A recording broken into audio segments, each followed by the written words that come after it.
রাধা রানীকে ভজন করে। এরা হচ্ছে গৌরীয় বৈষ্ণব। এদের সৃষ্টিটা রূপ সনাতন শ্রীজীব গোস্বামী। খুব তাত্ত্বিক আলোচনা, একটুখানি মন দিয়ে শুনতে হবে না, একটু পরেই তো আমাদের এই মেলা ভেঙে যাবে, একটুখানি সময় আছে। আর এই তিনজন যে মত প্রকাশ করলেন তার নাম হচ্ছে গৌরীয় বৈষ্ণব। এই গৌরীয় বৈষ্ণব মতেও অনেকে দ্বিধা করছি, মাছ খেলে তার প্রণাম পর্যন্ত আমরা নিতে চাই না। আমার গৌর হরি সন্ধ্যা বেলায়, একেবারে সন্ধ্যা প্রায় হয়ে এসছে, এই সময় হরি হরয়ে নম কৃষ্ণ বলে ঢুকে গেলেন জেলে পাড়ায়। এখন বলুন মা, সব জেলে পাড়াতেই তো মাছের জাল টাল থাকে, তাই না?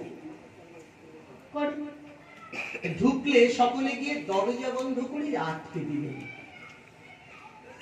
প্রভু ডাকছেন, এসো আমরা হরি নাম করি, কিন্তু কেউ বেরোচ্ছে না। দরজা একটুখানি ফাঁক করে, একটু বেড়া ফাঁক করে দেখছেন গৌরহরির ওই রূপ, যেখানে অনন্ত কোটি চন্দ্র বলছে তার নখের জ্যোতির কাছে আমরা কিছু নই। নখের জ্যোতির কাছে আমরা কিছু নেই। এত এত জ্যোতি, এত রূপ। যেখানে রাজা নিজে বলেছিলেন ওই যে সুন্দরী মেয়েটা চলে গেল, তার পিছনে এত লোক ছুটছে, ওই মেয়েটাকে একবার ধরে নিয়ে আসো তো। আর প্রভু চলে যাচ্ছেন, মহাপ্রভু পেছন থেকে বলছে, সুন্দরী মেয়েটা যে চলে গেল, ওনাকে একটু নিয়ে এসো দেখি, একটু দেখি। এসে দাঁড়ালেন, ডেকে নিয়ে এসছেন। আপনাকে যেতে বলেছে। রাজা এসে দাঁড়ালেন, বলুন। আপনি? হ্যাঁ আমি। আপনি মেয়ে মানুষ নন? কেমন রূপ ছিল যে আপনি মেয়ে মানুষ নন, কত মধুর ব্যাপার। বলুন। বলছে, হ্যাঁ আমি মেয়ে পুরুষ দুই। সত্যি তো বলেছে না? আমি মেয়ে পুরুষ দুই। কেন? কারণ বহিরে আমার রাধায় অঙ্গ, ভেতরে হলো কৃষ্ণ অঙ্গ। দুই অঙ্গ একত্রিত করে আমার শ্রী গৌরাঙ্গ। তাহলে দুজনই তো, রাধাও তিনি, কৃষ্ণ তিনি। যারা গৌরকে শুধু পুরুষ ভাবেন তারা ভুল করছেন, যারা গৌরকে নারী ভাবেন তারা ভুল করছেন। তাহলে ভাববোটা কি? দাতিনী পুরুষ, দাতিনী নারী। তিনি কে? তিনি প্রেম প্রদায়িনী, তিনি প্রেম দাতা। চৈতন্য দান করা, চৈতন্যকারী, চৈতন্য ভগবান। প্রত্যেক যুগে শক্তি শক্তিমান আলাদা, কিন্তু এই যুগে কলি ধন্য কেন? দুজন একত্রিত হয়ে শক্তি শক্তিমান এক হয়ে পরতত্ত্ব চর্চা, যজ্ঞ, অনেক কিছু ছিল। হে কলির পাপহত জীব, তোমাদের কিছু করো, আমি তোমাকেও উদ্ধার করে নিয়ে যাব।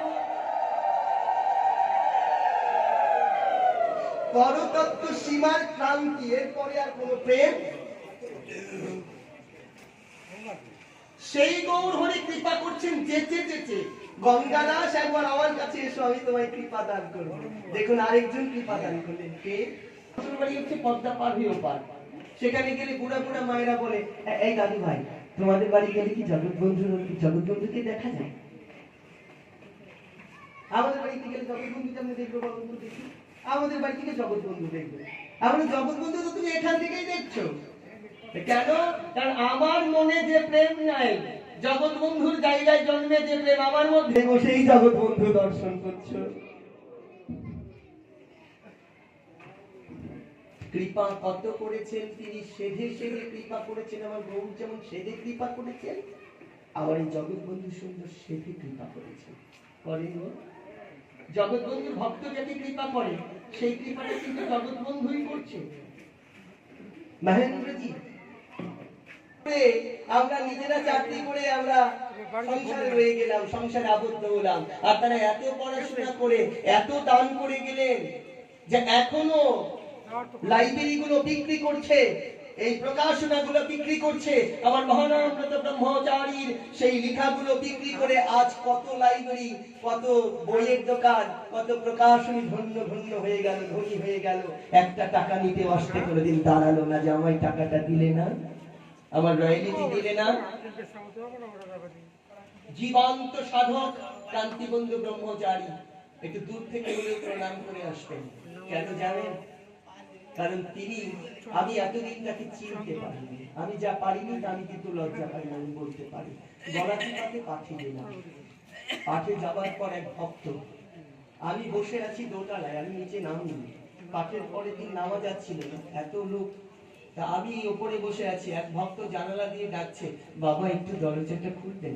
আমি বলছি না, আমি দরজা খুলবো না, দরজা খুলে লোকজন আসে বিরক্ত করে, আমি দরজা খুলবো না, আমি এখানে বসে থাকবো, খাবার দেওয়ার সময় শুধু দরজা খুলবো। বলে বাবা একটুখানি খুলুন। আমি বলছি না খুলবো না, উনি কাঁদছেন। কাঁদছেন কেন? কেমন যেন একটু খারাপ লাগলো, দরজাটা খুলে দিচ্ছি, দৌড়ে এসে আমার পা দুখানি জড়িয়ে ধরছে। বলে আপনি পা জড়িয়ে ধরলেন কেন? বলে আপনি ফরিদপুরের মানুষ, আমার গুরুদেব কান্তি বন্ধু ব্রহ্মচারী, তিনিও ফরিদপুরে থাকেন, আমার শ্রী অঙ্গনে জগৎ বন্ধু সুন্দর ফরিদপুরে থাকে। প্রেমটা কোথায় দাঁড়িয়েছে দেখেছেন? আমি শুধু ফরিদপুরের মানুষ, মানুষটা অমানুষ তাও দেখলেন না, তিনি চরণ দুখানি জড়িয়ে ধরলেন, কারণ আমি জগৎ বন্ধু সুন্দরের দেশের মানুষ, জায়গার মানুষ। শুধু এখানে জলপাইগুড়িতে গিয়েছি প্রোগ্রামে, সেখানে জড়িয়ে এসে ধরেছে, আপনি জগৎবন্ধু সুন্দরের এলাকার মানুষ। আমি কতটা ধন্য হয়েছি ভাবা যায়, আমি কতটা ধন্য, কিন্তু আমি নিজেই তো বুঝলাম না আমি ধন্য। ঠিক তেমনি আমার গৌরকে যারা চিনলেন না ভারতবর্ষে জন্ম নিয়ে, তারাও আমার মতো হতভাগা, তারাও আমার মতো কপাল পোড়া যে আমি গৌর চিনতে পারলাম না। আমরা মোবাইলে সিনেমা দেখে নায়ক নায়িকাকে চেনাই মা, এই কথাটা মনে রাখো। বাচ্চাদেরকে কার্টুন দেখিয়ে কার্টুন চেনায়, বাচ্চারা কার্টুন চেনে, কিন্তু ফরিদপুরের বাচ্চারা জন্ম নেবার 20 বছরের মধ্যে আমার জগৎবন্ধুর সুন্দরকে চেনে না। এটা দুর্ভাগ্য ছাড়া আমার অন্য কিছু হতে পারে না। মোবাইলে খুলে আমরা কার্টুন চালিয়ে দেই, কত কিছু চালিয়ে দেই, ভাত খাবা ভাত, আরে ওটা দেখে ওর জীবন ধ্বংস হবে। আর যার ছবি দেখলে জীবন উন্নত হয়, যাকে একবার দেখলে জীবন ধন্য হয়ে যায়, সেই জগৎবন্ধু গৌর সুন্দর কাউকেই আমরা দেখাই না। 10টা 11টা নেওয়া যাবে না, এই তোমায় নৌকায় নেওয়া যাবে না, নামো নামো, নৌকা থেকে নামো। নৌকায় নেবে না, কেন নেবে না? কারণ তিনি মুচির ছেলে।